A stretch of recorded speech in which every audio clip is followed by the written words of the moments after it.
নমস্কার, জ্ঞান পিপাসা চ্যানেলে আপনাদেরকে জানাই স্বাগত।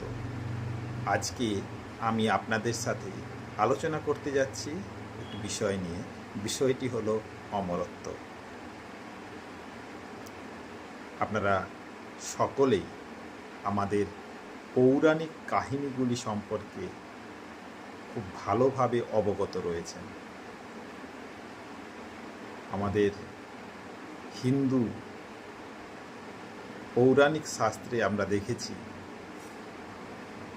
দুর্বাসা মুনির অভিশাপে দেবতারা যখন তাদের দৈবিক শক্তি ক্রমশ হারাতে বসেছিলেন, ঠিক সেই সময় ভগবান বিষ্ণুর নির্দেশে শুরু হয় সমুদ্র মন্থন। আর সেই সমুদ্র মন্থনের পর উঠে এলো অমৃত। আর সেই অমৃত নিয়ে দেবতা এবং অসুরদের মধ্যে শুরু হয় কাড়াকাড়ি। প্রথমেই তো অসুররা ছিনিয়ে নিয়েছিল অমৃতের সেই পাত্র।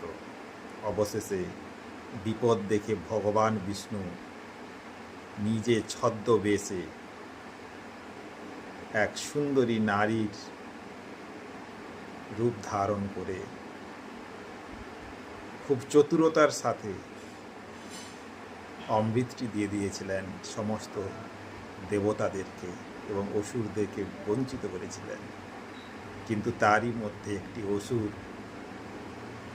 এই অমৃত খেয়ে নিয়েছিলেন। ভগবান বিষ্ণু জানতে পেরে সে অসুরকে গলা থেকে দ্বিখণ্ডিত করে দেন, যার একটি হলো রাহু আর একটি হলো কেতু। তাহলে আমরা বুঝতেই পারছি যে অমরত্ব পাওয়াটা শুধুমাত্র মানুষের নয়, দেবতাদের কাছেও অনেক দিন ধরে একটি বহু প্রত্যাশিত বিষয় ছিল। এছাড়াও আরও অনেক গল্প আমরা দেখি, অনেক গল্প আমরা শুনেছি, যেখানে অমরত্ব পাওয়ার জন্য বিভিন্ন সময় বিভিন্ন লড়াই হয়ে গেছে। একটু গ্রিক মাইথোলজির গল্পতে আসি। টিথোনাস প্রেমে পড়লেন উষার দেবী এওসের, আর টিথোনাসের অনুরোধে এওস ডনের দেবী সূর্যের কাছে গিয়ে টিথোনাসের জন্য অমরত্বের বর চেয়েছিলেন। টিথোনাস অবশ্য সেই অমরত্ব পেয়েও ছিলেন। যাই হোক, বিভিন্ন শাস্ত্রে অমরত্ব বিষয় নিয়ে আলোচনা করতে গিয়ে আমরা দেখি প্রায় অধিকাংশ শাস্ত্রেই আত্মাকে অমর বলে বলেছেন। ইসলাম, খ্রিশ্চানিটি এবং হিন্দু ধর্মে বলা হয়েছে আত্মা অমর।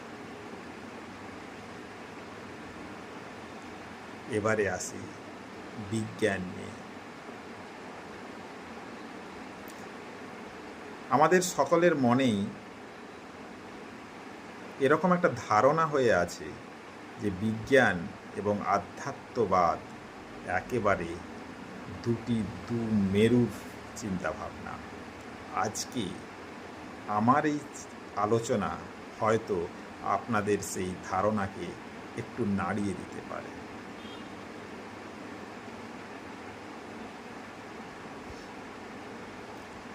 আধ্যাত্মবাদের মতে মৃত্যুই কিন্তু সব কিছু নয়। মৃত্যুর পরেও আমাদের জীবন চলতে থাকে, অর্থাৎ আত্মার কোনো মৃত্যু নেই।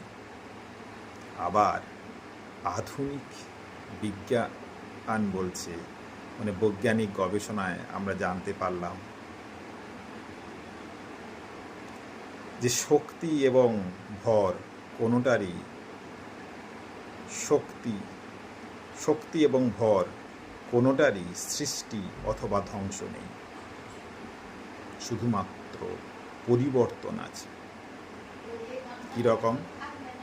বিখ্যাত বৈজ্ঞানিক আলবার্ট আইনস্টাইন বলেছেন E=mc², অর্থাৎ এনার্জি সমান ভর এবং আলোর গতিবেগের স্কোয়ার।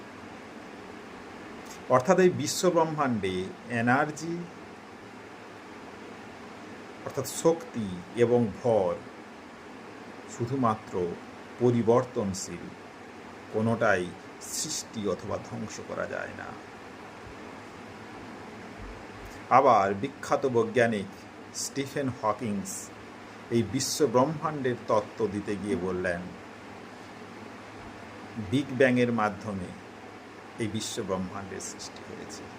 সেটি কি না, এই বিশ্বব্রহ্মাণ্ডের সৃষ্টি নাকি একটি মাত্র বিন্দু থেকে হয়েছে, যে বিন্দুটা আসলে একটি ঘনীভূত এনার্জি, কনসেন্ট্রেটেড এনার্জি। সেই এনার্জি ছড়িয়ে পড়ল, যেখান থেকে এনার্জি থেকে সৃষ্টি হলো প্রথম পার্টিকেল, প্রোটন, ইলেকট্রন, নিউট্রন, যেগুলো বিভিন্ন সময় জোড়া লেগে তৈরি হলো হাইড্রোজেন এবং হিলিয়াম গ্যাসের। আর এই হাইড্রোজেন এবং হিলিয়াম গ্যাসের রূপান্তরের মাধ্যমেই সৃষ্টি হলো নক্ষত্রের মধ্যে প্রচণ্ড তাপমাত্রাতে তৈরি হলো হাইড্রোজেন, অক্সিজেন, কার্বন, নাইট্রোজেন। আর এই তারাগুলি যখন মারা গেল তখন বিস্ফোরণের মাধ্যমে এই হাইড্রোজেন, অক্সিজেন, কার্বন ছড়িয়ে পড়ল সারা বিশ্বব্রহ্মাণ্ডে। আর এই আমাদের দেহ সেই কার্বন, হাইড্রোজেন, অক্সিজেন দিয়ে তৈরি। আমাদের দেহকে যদি আজকে আমরা বিশ্লেষণ করতে বসি, একেবারে ভেতরে অর্থাৎ একেবারে গভীরে আমরা যে কণাটি পাই সেটি হচ্ছে প্রোটন, ইলেকট্রন এবং নিউট্রন। কিভাবে জানেন? আমাদের শরীর প্রায় বলবো, একেবারে সবার শরীর তো একই রকম নয়, প্রায় 32,07,000 কোষ নিয়ে গঠিত। একটু ভুল বললাম, 32,07,000 কোটি কোষ নিয়ে গঠিত। 32.7 ট্রিলিয়ন কোষ। আর প্রতিটি কোষের মধ্যে আছে নিউক্লিয়াস। এই নিউক্লিয়াস এর মধ্যে আছে ডিএনএ, আরএনএ। তাদের মধ্যে আছে কার্বন, হাইড্রোজেন, অক্সিজেন। আর এই কার্বন, হাইড্রোজেন, অক্সিজেনের মধ্যে রয়েছে প্রোটন, ইলেকট্রন, নিউট্রন। আর এই প্রোটন, ইলেকট্রন, নিউট্রনের অনেকগুলি, সবগুলো নয়, সৃষ্টি হয়েছে সেই বিগ ব্যাং থিওরির সময়, যখন প্রথম বিস্ফোরণ হয় এই বিশ্বব্রহ্মাণ্ডের। বিস্ফোরণের মাধ্যমে সৃষ্টি হয় এই বিশ্বব্রহ্মাণ্ডের সেই সময়কার। তাহলে প্রশ্ন আসবে, তাহলে কি আমাদের শরীরে যে প্রোটন, ইলেকট্রন, নিউট্রন যেটা আছে সেটা কি একেবারে কনস্ট্যান্ট? সেই জন্মের সময় থেকে যে প্রোটন, ইলেকট্রন, নিউট্রন আছে? না, আমরা যে খাবার খাচ্ছি, নতুন প্রোটন, ইলেকট্রন কণা আসছে, আবার শরীরে নানা ক্রিয়ার মাধ্যমে কিছু প্রোটন, ইলেকট্রন কণা শরীর থেকে বেরিয়েও যাচ্ছে। তবে কিছু প্রোটন, ইলেকট্রন, যেমন আমাদের ডিএনএ, যেটি প্রায় জন্ম থেকে মৃত্যু পর্যন্ত একই রকম থাকে, কনস্ট্যান্ট থাকে। ক্যালসিয়াম অর্থাৎ হাড়ের প্রোটন ইলেকট্রন অনেক দিন একই রকম থাকে, প্রায় 10 বছর পর্যন্ত, 10 বছর পর পর ধ্বংস হয়।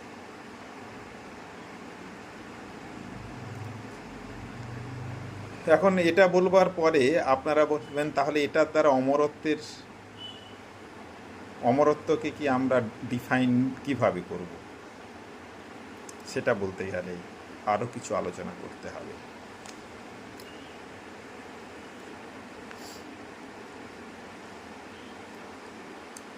আমাদের মৃত্যুর পরে আমাদের দেহ যখন কবরে দিয়ে দেওয়া হয়, কবরস্থ করা হয় অথবা পুড়িয়ে ফেলা হয়, তখন কিন্তু আমাদের শরীরের ভেতরে, একেবারে ভেতরের যে প্রোটন, ইলেকট্রন, নিউট্রনগুলো, সেটা কিন্তু ধ্বংস হয় না, সেটা কিন্তু নানা ফর্মে রূপান্তর হয়, নানা ফর্মে। সেটার অনেকটাই পরিবেশে মিশে যায়, কিছু অংশ মাটিতে মিশে যায়, এটাই ঘটতে থাকে। কোনোটা কিন্তু নষ্ট হয় না, কোনো অংশই কিন্তু নষ্ট হয় না, শুধুমাত্র রূপান্তর ঘটে থাকে। আর এনার্জি, এই প্রাণ শক্তি, সেটারও রূপান্তর ঘটে থাকে, ধ্বংস হয় না। আইনস্টাইনের থিওরি কি বলেছে? E=mc²। এনার্জি এবং মাস কখনো ধ্বংস হয় না, শুধুমাত্র রূপান্তর হয়ে থাকে। তার মানে এই জায়গাতে আধ্যাত্মবাদের চিন্তা এবং ধর্মের চিন্তা মিশে গেল। ধর্ম বলল, আধ্যাত্মবাদ বলল, মৃত্যুর পর মানুষের শেষ হয়ে যাচ্ছে না, মানুষের আত্মা থেকে যাচ্ছে, আত্মা অবিনশ্বর। বিজ্ঞান বলল, শক্তির কোনো ধ্বংস নেই, তোমার মধ্যে যে শক্তি ছিল সেটা শুধু রূপান্তর ঘটল, তোমার যে মাস ছিল সেটা রূপান্তর ঘটল, ধ্বংস হলো না। মিলে গেল না সায়েন্স এবং আধ্যাত্মবাদ? একটা জায়গাতে অবশ্য একটু দ্বিমত আছে। দ্বিমতটা হলো, বিজ্ঞান বলছে এই যে আমি, এই কনসাসনেস ব্যাপারটা, এটার মৃত্যু ঘটছে, মেমোরির মৃত্যু ঘটছে, মেমোরিটা কিন্তু থাকছে না। রূপান্তর হলো কিন্তু সেটা অন্য ফর্মে, মেমোরিটা আর কিছু থাকছে না, কনসাসনেস ব্যাপারটা থাকছে না। তবে কিছু কিছু আধ্যাত্মবাদের কিছু কিছু চিন্তাধারাতে এটাকে অন্যভাবে বিশ্লেষণ করা যায়। যেমন হিন্দু ধর্মের একটি ধারা আছে, যেটি হচ্ছে অদ্বৈতবাদ, যেখানে বলা হয়েছে আমাদের ব্রেন কনসাসনেসকে ক্রিয়েট করে না। বিজ্ঞান যেটা বলছে এখনো পর্যন্ত, এই কনসাসনেস, চেতনা, এটা ব্রেনের দ্বারাই সৃষ্টি হয়েছে।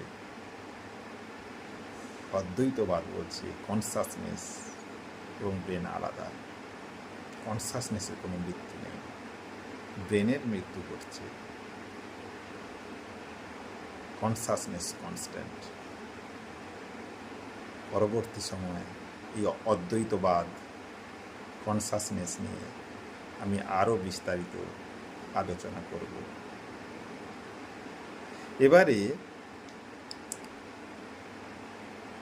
আরেকটি প্রশ্ন। আপনারা বলবেন হয়তো যে তাহলে এই যে আমি ব্যাপারটা বললাম, এই যে আমি, এটাকে কনসাসনেসের সাথে আলাদা কেন করব? আমি তো এক আমি, এই যে দেহ নিয়ে আমি তো একেবারে জন্ম থেকে মৃত্যু পর্যন্ত এক আমি, এটাই আমি। কনসাসনেস আলাদা, আমি আলাদা, এটা নয়। আমার দেহ নিয়ে এই আমার কনসাসনেস, এটাই আমি। এখন একটু ভেতরে আলোচনা করলে দেখুন, ভেতরে ঢুকলে আমরা বুঝতে পারবো আমাদের শরীরে যতগুলো কোষ আছে, প্রায় সমস্ত কোষই, কিছু কোষ ছাড়া, যেমন ডিএনএর কোষ জন্ম থেকে মৃত্যু পর্যন্ত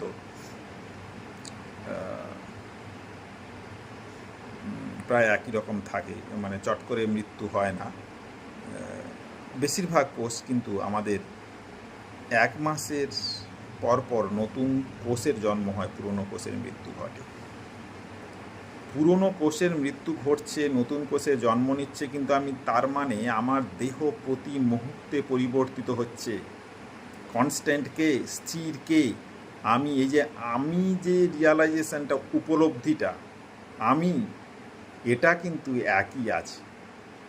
আমার শরীর পুরো পরিবর্তন হয়ে গেছে, শুধু কনস্ট্যান্ট আছে মেমোরি এবং আমি চিন্তাটা। শুধু এই জায়গাতেই বিজ্ঞানের, একটা জায়গাতেই শুধু বিজ্ঞানের সাথে আধ্যাত্মবাদের আলাদা হচ্ছে, অদ্বৈতবাদ এটা বলছি। বিজ্ঞান বলছে এই আমি কনসেপ্টটা ব্রেন থেকে তৈরি। অদ্বৈতবাদ মানে হিন্দু ধর্মের একটি শাখা, একটি মতবাদ বলবো, তারা বলছে না, কনসাসনেস আলাদা, ব্রেন আলাদা, কনসাসনেসের কোনো মৃত্যু নেই। মোটামুটি এতটা আলোচনার পর এটা আমি বলতে পারি যে বিজ্ঞানের সাথে আধ্যাত্মবাদের একেবারে উঁচু স্তরে কিন্তু কোনো অমিল নেই, কোনো বিভেদ নেই, সব কিছু যেন মিলেমিশে একাকার হয়ে গেছে। আমরা যারা সাধারণভাবে বিজ্ঞান এবং আধ্যাত্মবাদকে একে অপরের শত্রু বলে মনে করি, একটু গভীরভাবে যদি আমরা ভেবে থাকি, তাহলে দেখব আধ্যাত্মবাদের চিন্তা এবং বিজ্ঞানের চিন্তা কিন্তু আলাদা নয়, দুটি চিন্তা মিলে গেছে। আর আজকের আলোচনার যে বিষয়বস্তু ছিল অমরত্ব, সেটি নিয়ে লাস্টে একটু আলোচনা করি। দেবতাদের মধ্যে যে দীর্ঘদিনের লড়াই অমরত্বের জন্য, মানুষের মধ্যেও যে দীর্ঘদিনের আশা অমরত্ব পাওয়ার জন্য, অনেক মুনি ঋষি বর হিসাবে অমরত্বকে চেয়েছেন। আমার মনে হয় সেটার আর দরকার হবে না। আমরা প্রত্যেকেই অমর, আমাদের মৃত্যু নেই, এটা কিন্তু পরিষ্কার। এটা কিন্তু শুধু বিজ্ঞান বলছে না, এটা শুধু আধ্যাত্মবাদ বলছে না, এটি দুটি বাদ একই সাথে বলছে। আমার যা আছে তাকে ধ্বংস করবার কারো ক্ষমতা নেই, শুধু যা ঘটে তা শুধু রূপান্তর ঘটে। নমস্কার।